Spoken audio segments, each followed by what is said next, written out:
জাতীয় মহাসমাবেশে লক্ষ লক্ষ মানুষের আগমন।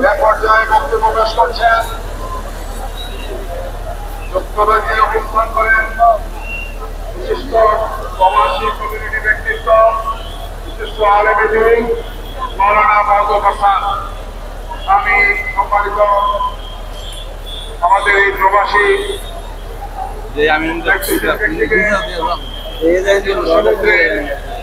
রাজ্যবাসীর পক্ষ থেকে বক্তব্য রাখার জন্য, প্রবাসীদের পক্ষ থেকে বক্তব্য রাখার জন্য অনুরোধ করছেন তারা মাহবুব হাসান। আমি তো এই যে মনিটরের